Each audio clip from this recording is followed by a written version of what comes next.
Apocalipse, primeiro capítulo. Na verdade, eu não vou ler no texto, vocês acompanhem na sua Bíblia, eu vou ler na nossa apostila, justamente porque aquilo que eu falei na semana passada, uma versão um pouco mais literal, para você comparar a ideia mais literal com a ideia das traduções, das diversas traduções que nós temos hoje. Tem mais uma opção aí de tradução, mas algumas palavras eu sabia que era possível melhorar para o nosso português, mas não fiz de propósito, achei esquisito mesmo, para a gente ter uma noção de como foi tratado o texto. Eu vou explicar algumas coisas aí para vocês entenderem. Então, eu vou fazer o seguinte, vamos ler primeiro os 3 versos do capítulo 1, depois a gente segue para uma outra parte, e em cada parte aí de estudo, a ideia é a gente fazer uma aplicação, o que esse texto tem a ver com a nossa vida, ok? Então, o primeiro capítulo de Apocalipse, lá no primeiro verso, diz assim: Apocalipse de Jesus Cristo, o qual ele recebeu de Deus, a fim de mostrar aos seus servos o que é necessário acontecer logo, e notificou, enviando o seu anjo para o seu servo João, o qual testemunhou da palavra de Deus e do testemunho de Jesus Cristo tudo o que viu. Bem-aventurado aquele que lê e aquele que ouve as palavras da profecia e guardam os seus escritos, pois o tempo está próximo. Então, somente os versos 1, 2 e 3 por enquanto. Eu vou selecionar apenas algumas coisas, tá? Senão a gente ficaria muito tempo perdido em detalhes. É aquilo que eu falei para os irmãos, o livro do Apocalipse, você vê mais o quadro geral e não os detalhes. Os detalhes são interessantes, a palavra de Deus, qualquer vírgula que está na palavra de Deus é importante, é interessante. Mas no caso de uma literatura simbólica, se você se preocupar com detalhes, você perde todo. Então eu não vou me preocupar tanto, me ater tanto aos detalhes, mas alguns deles nós precisamos estudar. A própria palavra Apocalipse, talvez na sua versão esteja aí como revelação de Jesus Cristo, porque a ideia é essa mesma. A palavra Apocalipse é uma junção de 2 palavrinhas gregas que significam literalmente desencobrir, tirar o véu ou descobrir. A ideia de você receber algo que foi descoberto, foi trazido para nós como uma revelação. O que é curioso é que, apesar de ser algo para revelar alguma coisa, é cheio de simbolismos e que dificulta nosso entendimento. É algo para a gente conhecer, mas não é fácil de conhecer, Aliás, talvez seja o livro mais difícil de toda a Bíblia em alguns aspectos. Então, o Apocalipse de Jesus Cristo, curioso como o autor coloca aqui os 2 nomes, Jesus e Cristo, e isso é algo significativo nos escritos de João, não só nos escritos de João, mas principalmente quando você trabalha numa literatura escrita em tempos de perseguição, que é o caso de Apocalipse. Vocês irmãos lembram da introdução, foi escrito no tempo de Domiciano, onde a igreja estava sendo brutalmente perseguida pelo imperador. Além do imperador, os judeus perseguiam a igreja, mas o Domiciano, o imperador romano, era muito cruel. E quando você tem um texto escrito na época de muita perseguição, as lembranças dos nomes para os judeus são importantes. Talvez para nós não faz tanta diferença assim, mas o significado de um nome para o judeu é algo muito forte. E aí ele faz a questão de colocar não somente o nome de Jesus, mas Jesus Cristo, onde Jesus tem muito mais a ver com a ideia de um Salvador. O nome Jesus significa aquele que salva, ou salvação para o seu povo, É o mesmo nome Josué, lá do hebraico. Para o grego é transliterado como Jesus e não Josué. Então Deus é salvação, ou Yahvé é minha salvação. Olha só, ele está focando na salvação de Deus, mas ao mesmo tempo ele está mostrando que esse Salvador é Cristo, é o Messias prometido. Então ele está invocando as promessas de Deus e ao mesmo tempo o senhorio dele na nossa vida. Sempre é bom a gente pensar nisso. Jesus não é só o Salvador, ele é o Senhor. Então o foco de João, logo de cara, é mostrar para a igreja: Jesus nos salvou, mas ele é também nosso Senhor.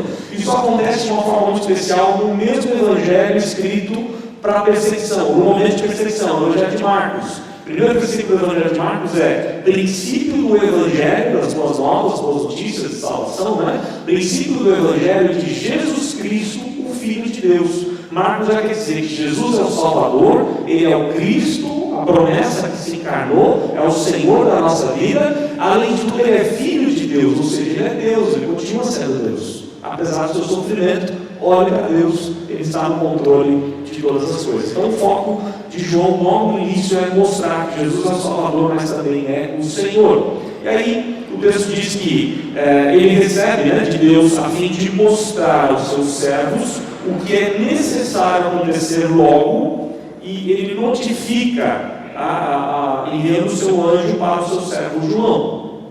Necessário traz a ideia de cumprimento dos propósitos de Deus. Há questões que vão acontecer que cumprem os propósitos de Deus. Aliás, tudo que acontece é cumprimento do propósito de Deus, dos eternos decretos de Deus. E aí você começa a observar alguns textos. Quanto mais a gente conhece a Bíblia, mais o nosso coração se aquieta diante das provações. Por quê? Porque eu sei que as coisas não estão vindo ou acontecendo por acaso. Há um propósito em tudo isso. Mesmo na minha dor, na minha aflição, os decretos de Deus estão sendo cumpridos. É a ideia de Paulo aos Efésios. Ele vai gastar 3 capítulos para provar isso. Apesar da igreja estar sofrendo pela prisão dele, tudo isso faz parte de um decreto eterno de Deus. E ele vai demonstrar o que isso tem a ver de maneira prática na nossa vida, conforme a gente tem estudado aos domingos da carta aos Efésios. Aqui ele está falando a mesma coisa. É necessário que aconteçam algumas coisas até a volta de Jesus. E ele diz que vão acontecer logo. E notifica, enviando o seu anjo para o servo João. A ideia de notificar é sinalizar, usar sinais. E aqui, muito provavelmente, isso foi feito dessa forma, justamente por estarem em perseguição. A ideia de usar sinais é para que os romanos não descobrissem aquilo que eles estavam ensinando. Eles estão sendo perseguidos, e uma das características da literatura apocalíptica é justamente isso, é usar símbolo que só o povo de Deus vai entender. Só que isso ficou tão distante da gente, da cultura da nossa época, que tem muitos símbolos que a gente não entende. A gente dá uma ideia, mas não dá para fechar o assunto, porque tem símbolos bem difíceis de entender. Aí no verso 2, ele vai falar assim: o qual testemunhou, e aqui ele vai usar a trindade, testemunhou da palavra de Deus e do testemunho de Jesus Cristo, tudo que viu. Daqui a pouco nós vamos ver o texto que vai falar aí da trindade. A palavra, o verbo testemunhar aqui é interessante, por quê? Porque é de onde vem a expressão mártir. Mártir é aquele que morre pela causa, é a testemunha que está disposta a morrer, a pagar o preço por tudo que acontece, ou por aquilo que crê. Então, olha só, testemunhou da palavra de Deus, do Logos de Deus e do testemunho de Jesus Cristo, tudo que viu. Vejam só, aqui eu achei interessante a citação, se eu não me engano, do pastor Hernandes, que ele diz assim: os evangelhos, eles são Cristo revelando o Pai. O Apocalipse é o contrário. É o Pai revelando Cristo. Principalmente no primeiro capítulo, não só no primeiro, em vários momentos, mas no primeiro capítulo há uma revelação de quem é Jesus e qual a posição de Jesus hoje. Jesus não é aquele coitadinho, não é indefeso. Jesus é aquele que está no trono e reinando, dominando. É algo de soberania. E é o que o primeiro capítulo de João deixa muito claro. Jesus é cheio de glória. Então eles não têm por que temer os inimigos. O que poderá fazer o homem? Paulo diz lá aos romanos: nada podem fazer conosco, porque Cristo está reinando, dominando a nossa vida. Então, o verso 2 vai mostrar o Deus Pai revelando o Logos, a palavra que é o próprio Cristo sendo revelado. E aí, o verso 3 é a primeira bem-aventurança do livro. Bem-aventurado, ou muito feliz, ou mais que feliz, não tem tradução para esse termo.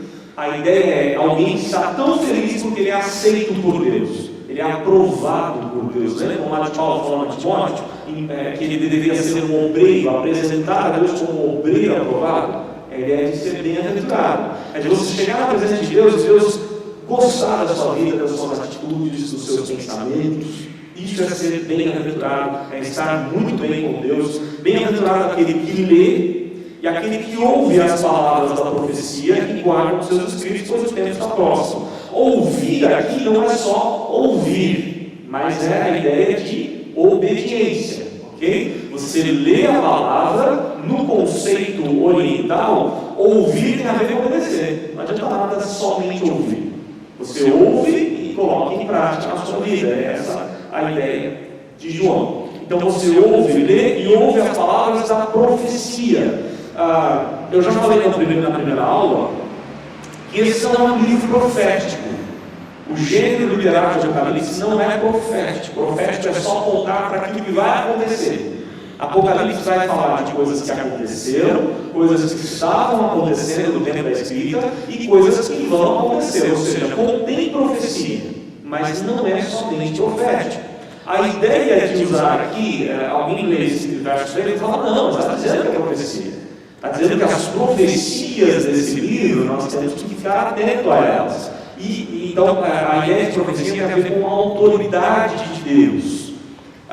Nós tivemos um módulo no mestrado, um ano atrás, mais ou menos, achei muito interessante, porque nós estávamos discutindo qual a diferença entre um sermão e uma aula. E eu achei bem interessante o posicionamento do professor e concordo, de certa forma, com ele. É bem difícil você fazer uma diferença. Eu acho que há uma pequena diferença, uma nuance, um detalhe que faz um pouco mais de diferença. Porque nós estávamos discutindo e decidimos, pelo menos entendemos que é assim. Uma aula, ela não tem tanto uma ideia profética. Um sermão tem um peso profético.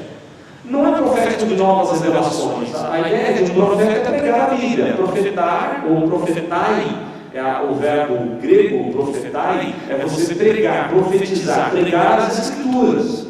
Só que quando você está pregando um sermão, é aquela ideia de que Deus está trazendo um recado para a sua vida, para você mudar as suas atitudes. Então tem algo do profeta lá no Antigo Testamento.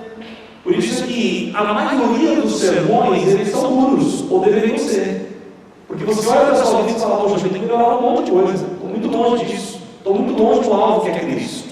Então o sermão te leva a pensar de uma forma mais abrangente, mais dura. A aula é mais de uma reflexão, de uma meditação, onde você vai pensar um pouco nas coisas que você está discutindo ou está estudando. Mas a ideia então dessa palavra profética é que é uma palavra de autoridade. São coisas que vão acontecer e nós temos que ficar atentos. Tá? Mas o livro não é somente profecia, talvez essa seja a grande confusão dos intérpretes do Apocalipse. O livro tem muita coisa, ou talvez a maioria das coisas já aconteceram. São citações do Antigo Testamento ou dos próprios evangelhos. Tá? E aí ele vai falar aqui, por que nós temos que guardar os seus escritos? Porque o tempo está próximo. O tempo não é relógio, é o tempo kairos, não é cronos. A palavra usada aqui é o tempo da ação de Deus, da oportunidade de Deus, ok? Da ação de Deus, por exemplo, Deus faz tudo de acordo com os seus decretos. Ele já escolheu o dia da volta de Jesus, tá? E esse é o tempo oportuno, é o tempo em que ele virá, o tempo está próximo à ideia de prepare-se. Ele está chegando, nós só não sabemos qual será o dia, né? Então aqui nós temos os 3 primeiros versos. Já para a gente aplicar esses versos de uma forma bem prática, a primeira lição que a gente tem aqui desses 3 versos é gratidão a Deus. Por que gratidão? Porque Jesus é o nosso único e suficiente Salvador. Lembra do nome? Ele é o nosso Salvador. A salvação já veio. Você já lembra? Você consegue fazer essa lembrança? Qual era o nome de Josué antes de se chamar Josué? Não me lembra? Era Oséias. Oséias é de onde vem o nome, a expressão Hosana. Hosana é um clamor por salvação. Quando as crianças cantam o Salmo 118, Hosana, bendito vem em nome do Senhor, elas estão pedindo salvação. Senhor, salva-nos, Senhor. Desesperadamente pedindo salvação. Hosana significa, de onde vem a expressão Oséias, Hosana. Salva-nos, Senhor, salva-nos, Yahvé. Quando Moisés liberta o povo, ou Deus liberta o povo meio de Moisés, ele muda o nome de Josué, não é mais Oséias. Agora vai se chamar Josué. A salvação já veio. Né? O Salvador já veio. A ideia é de que agora eles tiveram a libertação já. Então não há mais motivo de clamor por salvação, mas sim de gratidão a Deus e obediência a Deus, porque somos salvos. Então nós temos em Cristo o nosso Salvador. Eu não preciso mais clamar por salvação. Ele já me salvou. Então isso leva a gente a uma vida de gratidão, uma vida de obediência, porque além de ser Salvador, Ele é Senhor. E E se ele não for Senhor, ele não pode ser Salvador. Porque o que as pessoas estão querendo hoje em dia é só o Cristo Salvador. Senhor não se intrometa na minha vida. As pessoas querem assumir o compromisso de igreja. Tem um monte de igreja por aí. Hoje eu assisti culto pela internet, beleza. Você não precisa ir na igreja, você não precisa ter contato, você não precisa participar da ceia, não precisa batizar, não precisa professar a fé. Porque ninguém quer, ou muitos não querem, o quê? Essa intromissão de Cristo e da igreja na sua vida. Mas peraí, se você não quer Cristo como seu Senhor, você não terá como Salvador. Então é uma questão seríssima que a Bíblia aponta para a gente. E nós temos que confiar que tudo que acontece na nossa vida está sendo governado por Deus, até as provações. Até as tribulações tem a direção de Deus, tem o cuidado de Deus, tem os propósitos de Deus, mesmo na perseguição, a gente tem que se alegrar e confiar no Senhor. Daí a gente vai para os outros versos agora, vamos ler de 4 a 8, que a gente faz uma paradinha para aplicar. Verso 4 agora, acompanhem a sua versão. João para as 7 igrejas que estão na Ásia, graça a vós e paz da parte daquele que era, que é e que virá, e da parte dos 7 Espíritos que estão na presença do seu trono, e de Jesus Cristo, a testemunha, a fiel, o primogênito dos mortos e o governante dos reinos da terra, aquele que nos ama e nos libertou do nosso pecado pelo seu sangue, e nos fez reino, sacerdotes para seu Deus e Pai, para ele a glória e a força, por todo o tempo e tempos. Amém. Eis que está vindo nas nuvens, e verá todo o olho, e os que o traspassaram, e lamentarão todas as tribos da terra. Exatamente. Amém. Eu sou o Alfa e o Ômega, diz o Senhor, o Deus, aquele que era, que é e que virá, o Todo-Poderoso. Não sei se você notou na leitura, várias vezes o artigo dando ênfase, né? Porque o artigo está lá no grego. E quando está lá no grego é para dar ênfase mesmo, né? Não precisa usar artigo definido no grego. Mas se você usou, é porque tem algo a mais ali, com uma força muito grande. Por isso que eu fiz a questão de colocar várias vezes o artigo, porque senão a gente perde isso de vista. Então, olha só, o verso 4 vai falar para a gente que João está escrevendo às igrejas que estão na Ásia, a Ásia aqui é a Ásia Menor, ok? Nós vamos saber disso porque ele vai falar dos nomes das igrejas depois, então a região é a Ásia Menor, tá? Ele vai fazer uma saudação, graça a vós e paz da parte daquele que é, que era e que virá. Olha só, nessa saudação, ele vai usar a ideia da graça de Deus, mas interessante, ele vai falar da paz de Deus. E paz de Deus você encontra mesmo no conflito, mesmo na perseguição, mesmo no meio da guerra. A ideia é de você estar em paz com Deus. Se você está em paz com Deus, pode o mundo cair ao seu redor, pode as pessoas tentarem todo mal contra você, mas você tem paz, você está tranquilo diante de Deus. É aquele sentimento que Adão e Eva tinham de uma perfeição, porque nem pecado tinha, não tinha medo, não tinha nada antes da queda. A ideia de shalom, de paz, é justamente essa, né? É muito mais do que ausência de conflito, é tranquilidade no conflito, é harmonia com Deus acima de tudo. E ele vai fazer essa saudação pautada na própria Trindade. Ele vai chamar o Pai do Yahvé.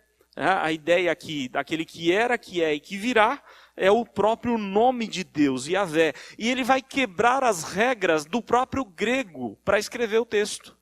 E aí eu coloquei na nota aqui, na nota 21, depois vocês vão poder ler, ele vai quebrar, e está aqui, ó, João quebra as regras da gramática grega a fim de enfatizar o quê? A imutabilidade do Deus do pacto.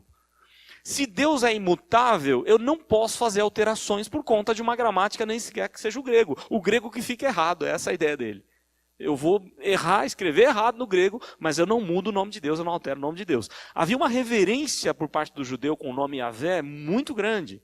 A ponto dos escribas, quando eles iam escrever, aparecia no texto hebraico o Yahvé, eles tomavam banho antes, usavam uma caneta nova, nunca tinha sido usada, escreviam o nome Yahvé, quebravam a caneta e em alguns até tomavam de novo um outro banho. Era um ritual mesmo, porque apareceu o nome de Deus. E o nome de Deus é o nome sagrado.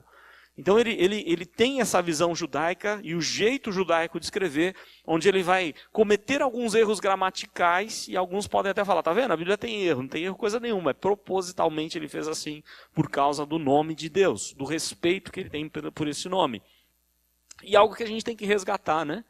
Porque hoje a gente vive num contexto totalmente sem reverência. As pessoas chamam Deus de você e está tudo certo. Estou dizendo que você não possa chamar Deus de você. Há uma questão de intimidade e as gerações mais novas gostam dessa intimidade. Mas ao mesmo tempo você não pode perder de vista quem é Deus. Deus, apesar de ser o nosso Salvador, Ele é o Senhor absoluto, Ele é o soberano, Ele é o Santíssimo. E a gente não pode perder isso de vista, né? Ao mesmo tempo eu me apresento diante de Deus e posso chamá-lo de paizinho, mas eu tenho que ter reverência, porque Ele é o Senhor da minha vida e eu sou nada diante dEle. Então, ele vai fazer uma saudação pautada na Trindade, onde ele chama o Pai de aquele que era, que é e que virá, e da parte dos 7 Espíritos, uma referência à plenitude do Espírito de Deus. Lembra que o número 7, nós falamos na aula passada, simboliza a plenitude. Então, os 7 Espíritos é toda a plenitude do Espírito Santo na presença do trono de Deus. E de Jesus Cristo, a Trindade aí, fechando a Trindade, verso 5, e de Jesus Cristo, olha como ele chama Jesus, a testemunha, a fiel. Olha só, a testemunha, aquele que morreu por uma causa, o mártir, ele foi testemunha, né? E essa testemunha, a causa que ele veio pregar, a causa do Pai, ele foi fiel nesse testemunho, né? Ele, a ponto de entregar a própria vida. Então, ele é a testemunha, a fiel, ele é o primogênito dos mortos. Por quê? Porque ele foi o primeiro a ressuscitar. Somente Cristo está lá com o seu corpo ressurreto. Já inventaram aí em 1949, se eu não me engano, né? Um dos papas sentou lá na sua cátedra e disse que Maria está lá com o seu corpo. Mentira! Né? Somente Cristo está lá com o corpo glorificado. Existe uma discussão, e você poderia até discutir, como fica Elias e como fica Enoque. Né? Mas nem Elias nem Enoque morreram, então eles não ressuscitaram. É possível que eles estejam lá também com seus corpos glorificados? De alguma forma é bem provável que sim. Mas o único e o primeiro a ressuscitar foi Cristo. E eu não estou falando ressuscitar, nós tivemos na Bíblia pessoas que ressuscitaram, mas morreram de novo, né? Tudo bem até aí? Aqueles que Elias, Eliseu e o próprio Cristo ressuscitou, Jesus ressuscitou Lázaro, mas Lázaro morreu de novo. Não é? A ideia é, existe um que não mais vai passar pela morte, que ressuscitou, que é Cristo. Ele venceu a morte e por isso ele é o primogênito dos mortos e ele é o governante dos reinos da terra, ele é o soberano. Ele é o Senhor absoluto dos reis da terra. Ele é o Rei dos reis e o Senhor dos senhores. Aquele que nos ama, olha como ele revela Cristo mais do que o Pai e o Espírito, né? Aquele que nos ama, e o verbo usado aí é no presente, mostrando que é um amor constante, diário. Todo dia você pode contar com esse grande amor de Cristo pela sua vida. Ele nos libertou no passado, porque é uma ação completa. A obra de Cristo já foi completa lá na cruz, eu não preciso ajudá-lo a completar, ele já completou toda essa obra de salvação do nosso pecado. Ele nos liberta do pecado, ou nos libertou do pecado pelo seu sangue, pela obra ou pelo sangue derramado. Aí o verso 6, e nos fez reino e sacerdotes, ou reino sacerdotes. Ele nos fez quem? Povo de Deus. De novo aqui, eu não posso achar que Israel é diferente do... Israel e igreja são povos diferentes. É o mesmo povo, e aqui está uma prova. Em Cristo nós somos reino de sacerdotes. Êxodo 19, antes, naquela cerimônia de casamento, antes de Deus com o seu povo, lá no deserto, antes dos 10 mandamentos, aquela ideia de sermos reis e sacerdotes, povo de propriedade exclusiva de Deus. E aqui nós temos a igreja, assim como Pedro escreve também na sua carta, a igreja é esse povo de Deus. Em Cristo nós somos povo de Deus, fomos aproximados para sermos povo. Para seu Deus e Pai, para Ele a glória e a força por todo o tempo e tempos. Amém. Aí o verso 7, eis que está vindo, olha só, Ele está vindo como? Nas nuvens, ok? E verá todo o olho e os que o transpassaram e lamentarão todas as tribos da terra. Então, Ele está vindo, indicando o quê? Uma certeza, há um anúncio de que Jesus já está chegando. Ele está vindo, nós não sabemos quando ele chega, mas ele está vindo. Os decretos de Deus estão se cumprindo. Deus não está inerte a tudo que está acontecendo. A história não é cíclica. A história está apontando para um alvo. E Deus está levando tudo para esse alvo. Queira os homens ou não, queira os demônios ou não. Deus vai cumprir tudo aquilo que precisa ser cumprido. Então Jesus já está vindo. Na agenda de Deus isso já está acontecendo. Ele está vindo nas nuvens. A ideia de nuvens no Antigo Testamento tem a ver com a ligação com Deus. Ele é divino. Ele é cheio de glória. As nuvens cercando o trono de Deus. Você tem essa visão em Ezequiel e em diversos outros lugares. E verá todo o olho, ou seja, não há arrebatamento secreto, isso é claro no texto, todo o olho vai ver, e os que o traspassaram, uma figura de pessoas que ferem a Cristo, não somente feriram no dia da cruz, mas quanto o nosso pecado hoje continua ferindo a Cristo. Olha só que interessante a ideia. Quantas vezes nós estamos ainda ferindo Cristo na cruz? Uma questão simbólica, é verdade, para mostrar que o nosso pecado levou Cristo à cruz. E se nós ainda estamos pecando, toda vez que eu peco, eu estou ferindo Cristo na cruz. Então não coloquemos só a culpa nos romanos e nos judeus, que fica muito fácil, né? Ele morreu por nós, não somente por romanos e judeus. E aí o texto diz, e vão lamentar, vão entrar em desespero todas as tribos da terra quando ele vier. Não haverá mais arrependimento ou chance de arrependimento. E aí ele vai falar assim: eu sou o alfa e o ômega. Alfa e ômega, a primeira letra do alfabeto grego, a segunda letra do alfabeto grego. Eu sou toda a palavra de Deus, toda a revelação, todo o logos encarnado, é o próprio Senhor Jesus falando, né? Eu sou o alfa e o ômega, diz o Senhor, o Deus, aquele que era, que é e que virá, o Todo-Poderoso. E esse Todo-Poderoso, eu acho maravilhosa a palavra usada, acho bonita a expressão grega. Porque o imperador romano, ele se auto-intitulava como o autocrator. Krator no grego é poder. Então o imperador romano se dizia assim: eu sou o autocrator. Ele chegava lá para o povo e falava: eu sou o autocrator, vocês têm que me respeitar porque eu sou o autocrator. Eu tenho o poder, né?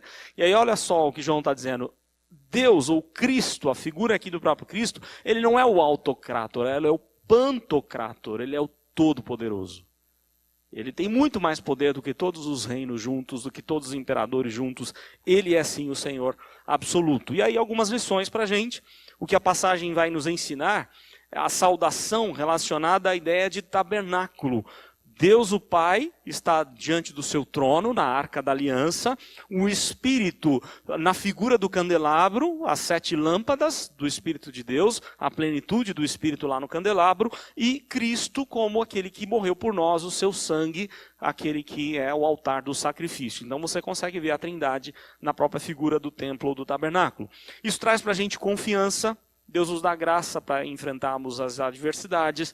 Nós temos, de novo, gratidão pela obra de Cristo na nossa vida. Obediência, porque Ele é nosso Rei. E aquele que não quiser ter Cristo como Rei vai se lamentar ou vai chorar muito, mas não haverá mais tempo de arrependimento, de mudança de vida.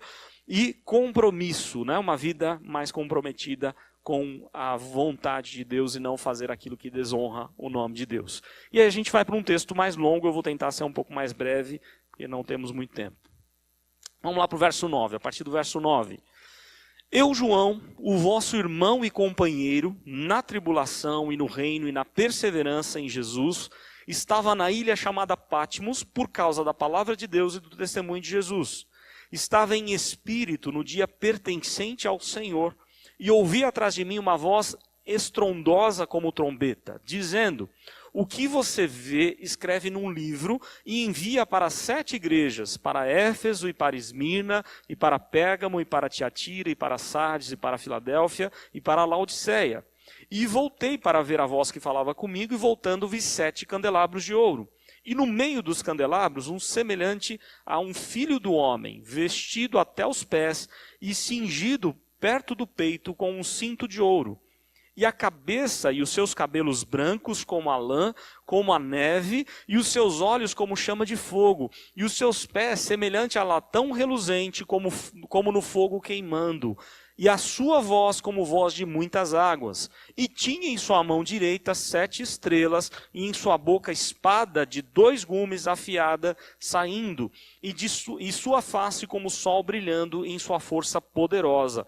E quando vi, caí com o rosto em seus pés, como morto, e colocou-me à sua direita e me disse: não temas. Eu sou o primeiro e o último, e o que vive, e estive morto, e eis que estou vivo para sempre e sempre, e tenho as chaves da morte e do Hades. Escreve as coisas que viste, e as que são e as que estão para acontecer depois.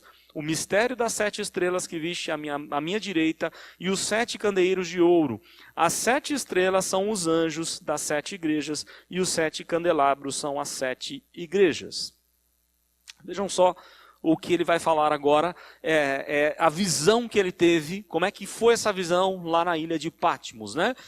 Ele vai dizer assim: eu, João, vosso irmão e companheiro. Olha a humildade do apóstolo João, não é? Sou irmão e companheiro, ele não se coloca melhor do que outro, diferente de muitos de hoje, líderes, pregadores que se intitulam apóstolos e tantos mais. Para chegar no líder é um negócio assim, ele é intocável, tem que marcar com antecedência de 1 ano a agenda, né? E não é assim, nós somos todos iguais. João coloca-se como companheiro, como irmão em Cristo. Eu, João, vosso irmão e companheiro, na tribulação. Olha só, a tribulação é aquilo que aperta, aquilo que machuca, né? Na tribulação, porque eles estavam sendo perseguidos, e no reino e na perseverança, porque nós temos que perseverar em Cristo, apesar de todo o sofrimento. Na perseverança em Jesus, estava na ilha chamada Patmos, passando férias? Não. Ele coloca por causa da palavra de Deus e do testemunho de Jesus, por conta da perseguição. Por amor à palavra de Deus, por amor ao testemunho de Cristo. Ele era também um mártir com Cristo. Ok? Ele estava disposto a dar a vida pela missão dele de pregar a Jesus. Aí o verso 10. Estava em espírito no dia pertencente ao Senhor. Vejam só, ele estava em espírito, ele está sob a inspiração do Espírito de Deus. E aqui um cuidado que a gente tem que ter, porque nós cometemos alguns erros, às vezes teológicos, mas sem querer. Tá? Quando você fala assim, um cara compôs uma música, um cantor, né, compôs uma música, um cantor evangélico, e aí você fala assim, ele estava inspirado quando compôs essa canção. Tudo bem, o que você quer dizer com inspiração no português não está errado. Né? Ele estava inspirado, ele estava bem, né? Foi algo assim inacreditável, surpreendente como ele estava bem quando compôs uma letra tão bonita ou uma música tão bonita. No entanto, não é possível usar essa ideia quando a gente pensa em teologia. Porque os únicos que foram inspirados para escrever as Escrituras. Mesmo aquilo que Paulo escreveu, que nós não temos, por exemplo, tem cartas que ele escreveu que se perdeu, ele faz citações de algumas cartas. Tem uma 3ª carta aos Coríntios que nós não temos. Tem carta à igreja de Laodiceia que foi perdida. Então, na verdade, aquilo que Deus preservou é inspirado. Eu não preciso de novas revelações, eu só preciso da Bíblia. É essa a ideia. Ele estava aqui totalmente inspirado em espírito no dia pertencente ao Senhor, uma referência ao dia do Senhor, o domingo, que foi o dia que eles passaram a guardar, né, por conta da ressurreição. E ouvi atrás de mim uma voz estrondosa como trombeta. Olha só, uma voz forte atrás dele e como trombeta. Para o povo judeu, você tem que entender a importância da trombeta. Não para você comprar um chofar e sair tocando o chofar, não é isso não, né? Até tem alguns aí fazendo isso que é até engraçado de se ouvir, né? Às vezes o cara nem sabe tocar e acha que tem que ter o chofar no culto, não é nada disso. Mas para o povo judeu, o toque da trombeta era importantíssimo. Quer alguns exemplos? Hora de reunião, uma reunião séria que Moisés tinha que fazer lá no deserto. Como é que reunia o povo? Toque de trombeta. Dependendo do toque de trombeta, o povo sabia, é hora de reunião com Moisés. Nós temos que ir lá. Moisés, os líderes do povo, vamos ter que reunir, que tem algo sério a se tratar. Culto a Deus, um outro toque de trombeta. O inimigo chegando, os soldados lá na vigia tocavam a trombeta, todo mundo sabia como reagir. É o que Paulo está fazendo lá em Corinto quando trata de línguas. Se você não sabe ouvir o toque da trombeta, não vai adiantar nada você falar em língua que ninguém entende. Não vai ser edificante. É o mesmo erro. Então, olha só a ligação que Paulo vai fazer. Então, aqui ele vai ouvir uma voz muito forte, um toque de trombeta, como um toque de trombeta. E aí o verso 11, dizendo, o que essa voz dizia para ele? O que você escreve num livro, o que você vê, escreva ou escreve num livro e envia para as 7 igrejas da Ásia Menor. Aí o verso 12, e voltei para ver a voz que falava comigo, e voltando vi 7 candelabros de ouro. Olha só, ele vê 7 candelabros de ouro que são as 7 igrejas. Nós vemos isso no último versículo, versículo 20, ele define os candelabros como as 7 igrejas, ok?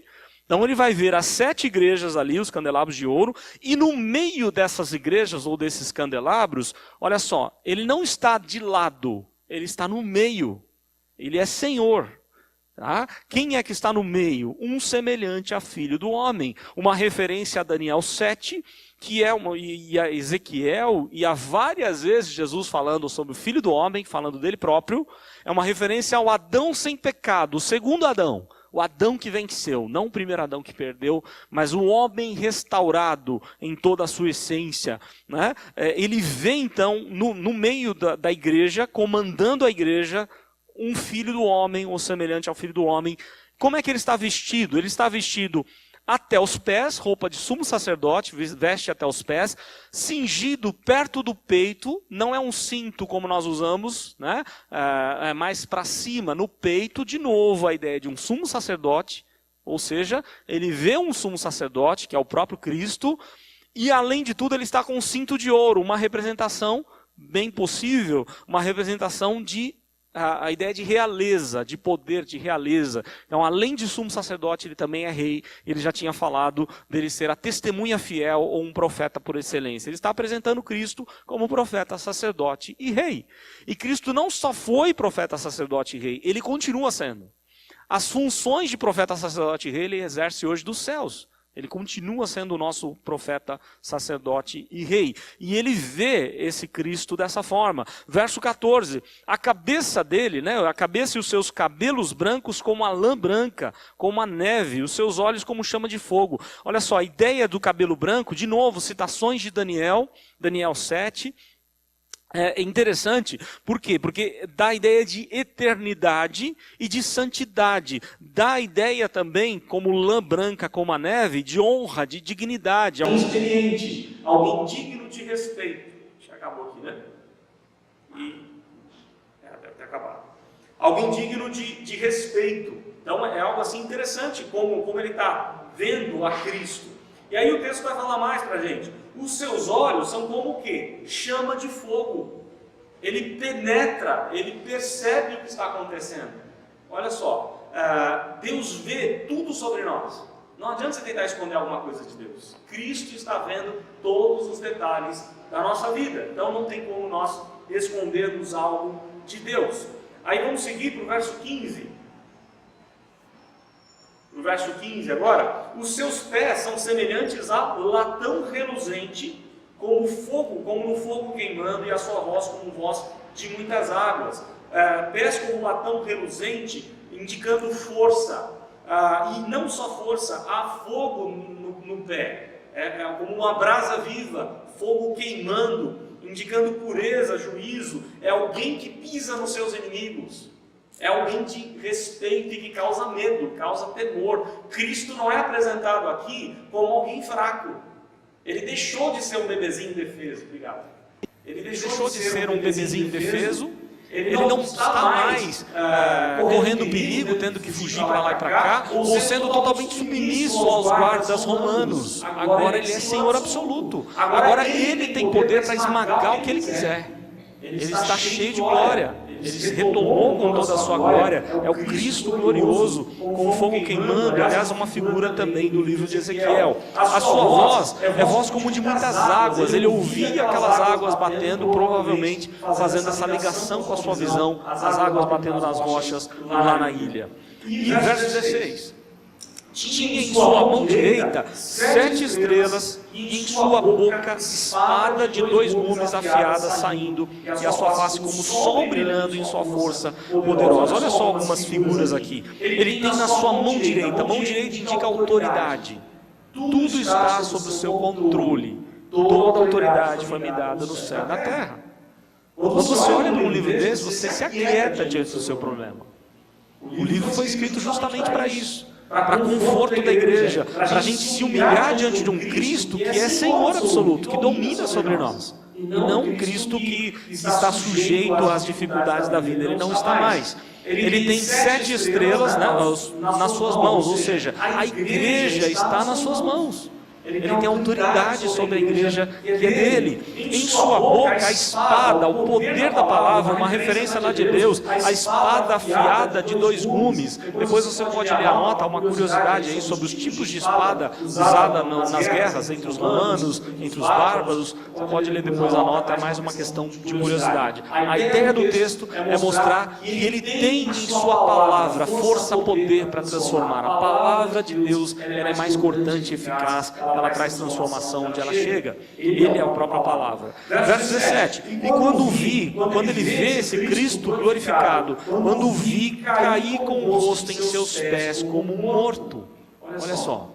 O que aconteceu com Daniel?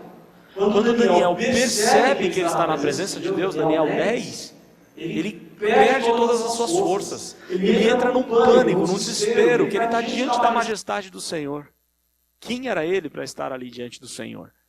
E aí ele vai ser tocado, restaurado por Deus. Da mesma forma vai acontecer com Isaías, lá em Isaías 6, no seu encontro com Deus. E é o mesmo que acontece com João. E aí nós vamos para um movimento evangélico, eu vou dar um exemplo da nossa casa, né, do movimento evangélico, ou do evangelicalismo, e as pessoas se apresentam na presença de Deus como bem entende. Ah, vou assim mesmo, estou nem aí. Não estou falando de questões externas, roupas, nada disso não. Mas as pessoas tratam Deus como se fosse qualquer um. Mas não foi isso que João fez. João, quando ele viu, esteve na presença de Deus, ele teve temor, reverência, ele se humilhou diante de Deus. E é isso que a gente precisa resgatar também no nosso tempo, no nosso meio. Quando o vi cair com o rosto em seus pés, a ideia é de estar aos pés de Cristo, humilhado diante de Cristo como morto.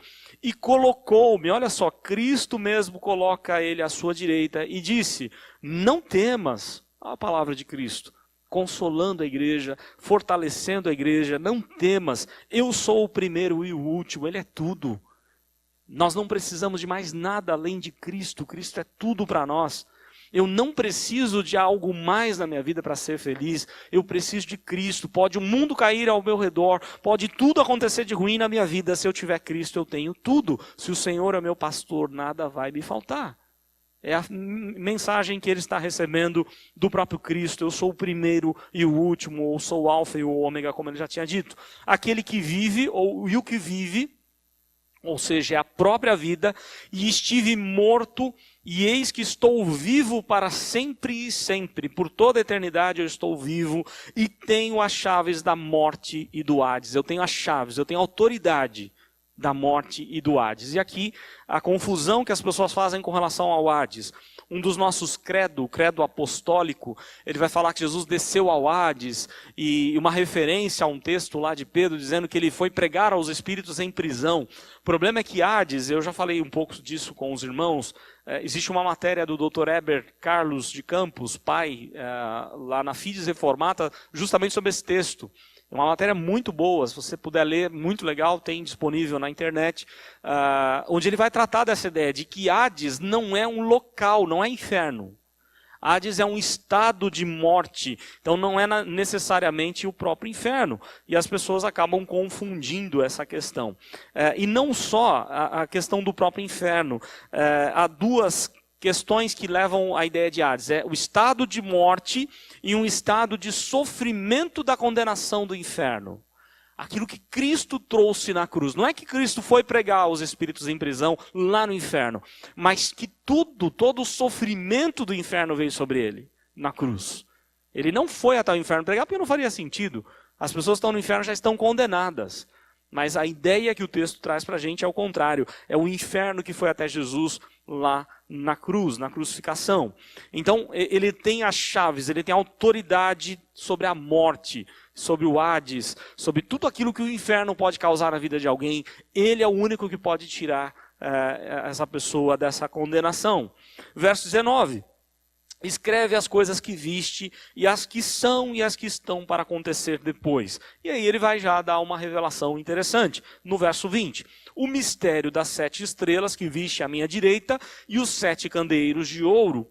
As 7 estrelas são os anjos, os líderes da igreja, os pastores da igreja, das 7 igrejas. E os candelabros são as 7 igrejas. Olha só, a ideia de que ele tem a liderança nas suas mãos, ele controla toda a liderança, mas ele também tem toda a igreja nas suas mãos. A igreja é chamada de candelabro porque ela é a luz do mundo. Tá? Então, é a ideia que nós temos do texto. O que o texto é prático para a nossa vida? Aliás, ele é muito prático, e eu vou rapidamente falar sobre a prática e deixar os irmãos falarem, perguntarem logo depois. Nós precisamos aprender alguma coisa aí com essa palavra, com esse capítulo tão magnífico do primeiro capítulo de Apocalipse. Primeira lição que a gente tem é a humildade. Nós não podemos achar que somos alguma coisa, né? Olha só, João se coloca como companheiro no sofrimento. E de repente você acha que é alguma coisa melhor, só porque quem sabe você tem um cargo na igreja, não é? Muitos acham que são superiores. Não há superioridade alguma, todos somos iguais, e João deixa isso muito claro, companheiro no sofrimento. Mesmo sendo apóstolo, né? Ele não se gaba da sua posição. Diferente aí dos nossos dias, como eu já falei. Fidelidade a Deus. João está preso por ser o quê? Fiel ao testemunho de Cristo. Será que nós estamos dispostos a pagar o preço hoje? Se porventura no nosso país, ou se você de repente está preso em algum lugar, em algum outro país, por amor a Jesus, será que nós seríamos fiéis a Deus como João está sendo? Nós vamos ver depois a igreja de Esmina, seja fiel até a morte e dar-te a coroa da vida. E fiel até a morte não é fiel até morrer. Não é só isso. A ideia é, seja fiel até morrer e, se for preciso, a morrer por Cristo. Então, nós precisamos de fidelidade a Deus. Amar a Deus acima de qualquer coisa. É isso que o texto vai mostrar para a gente. Mesmo na luta, na aflição, na perseguição, não podemos perder de vista o nosso Deus, o nosso Senhor. Devemos perseverar em Cristo. Somos cidadãos de um reino muito maior, o reino de Deus, do que o reino deste mundo. Aí o que Jesus é, e aí para mim é maravilhoso, olha como Jesus é apresentado no primeiro capítulo de Apocalipse. Ele é o sacerdote é aquele que nos leva ao Pai, leva as nossas orações ao Pai, que nos une ao trono de Deus, é o sacerdote que fazia isso. Ele é o rei, é o Senhor da nossa vida, não é? Nós somos servos dele. Ele é o profeta, é aquele que trabalha no nosso coração, porque ele não é só o profeta, ele é a própria profecia, a própria palavra, além de ser o profeta. Ele é o juiz onisciente, ele é capaz de julgar, porque ele tudo conhece, os seus olhos são como chama de fogo. Então, olha, Cristo é apresentado como juiz onisciente. Ele é o todo-poderoso. Não confie nos seus governantes, mesmo que eles queiram achar que são alguma coisa. O todo-poderoso é o seu Deus. Então é isso que ele está falando. Olha, o meu Deus é muito mais poderoso do que qualquer outro. A palavra de Deus é poderosa, voz como de muitas águas. Ele é a própria palavra, ele é protetor, ele tem as estrelas, a igreja nas suas mãos direitas, ele protege a gente. Ele é o juiz poderoso, palavra de 2 gumes, a palavra poderosíssima de Deus, pronta para julgar ali no juízo final. Ele é o Deus glorioso, o rosto, aliás eu não falei, e o texto deixa isso claro, o rosto como o sol na sua total força. Alguém aqui consegue fitar o sol? Não tem jeito de fitar o sol. E aí ele está dizendo que Cristo era como se fosse o sol na sua força total. E ele então é Cristo glorioso, cheio de majestade, de glória. Ele é o Cristo vitorioso, ele é o primeiro e o último, ele venceu a morte. Ele é o Criador, sustentador, consumador de todas as coisas. Ele ressuscitou, ele venceu a morte. Então só olhar para esse primeiro capítulo já é suficiente para a gente confiar no Deus que a gente tem, no amor dele por nós. E por isso a gente termina com confiança. Devemos confiar em Cristo, no Cristo descrito por João. Ele é soberano, ele transforma as nossas tragédias em bênção. Né? João estava lá em Patmos, e aqui é interessante essa citação, se eu não me engano eu estou citando aqui o próprio pastor Hernandes, a ideia de que tentaram impedir a comunhão, aliás conseguiram impedir a comunhão de João com a igreja. Não é? Levaram ele para longe da igreja, ele pastoreava aquela região por 40 anos. E tiraram ele do pastoreio e levaram para uma ilha bem distante, mas não conseguiram impedir a comunhão dele com Deus. Ninguém consegue impedir essa nossa comunhão com Deus. Então é algo importante a gente sempre olhar e usufruir dessa bênção que nós temos de nos aproximarmos de Deus. Podemos ser privados da companhia dos nossos queridos, mas jamais da companhia de Deus. Jesus toca em João, restaura suas forças e o encoraja. Esse mesmo Cristo, ele está aqui conosco. E não importa qual o tamanho da sua dor, não importa o seu sofrimento, ele é aquele que restaura, é aquele que toca, ele é aquele que se apresenta como um Deus glorioso, como um Deus majestoso, que tem todo o poder e autoridade nas suas mãos. Por isso nós podemos confiar totalmente nesse Cristo que é Senhor, Salvador, que é o Deus bendito, maravilhoso. Que Deus nos ajude a confiar nisso, que Deus nos ajude a olharmos sempre para Cristo. Amém? Muito bem, vamos ter uma palavra primeiro de oração? Depois a gente passa aí para as perguntas e respostas. Ó Deus, muito obrigado pelo privilégio de sermos instruídos por essa palavra tão magnífica. Da forma como o Senhor consolou o apóstolo João, e nessa visão que ele trouxe para a igreja, ou para aquelas igrejas sofridas, perseguidas. Esse mesmo consolo chega para o nosso coração hoje. Porque passamos por provações, tribulações na vida, mas como é bom saber que tudo está sendo governado pelo Senhor.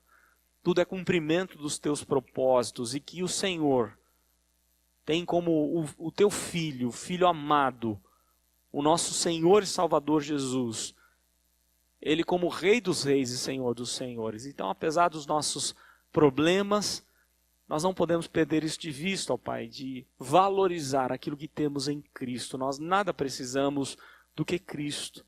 Por isso, derrama mais de Cristo na nossa vida.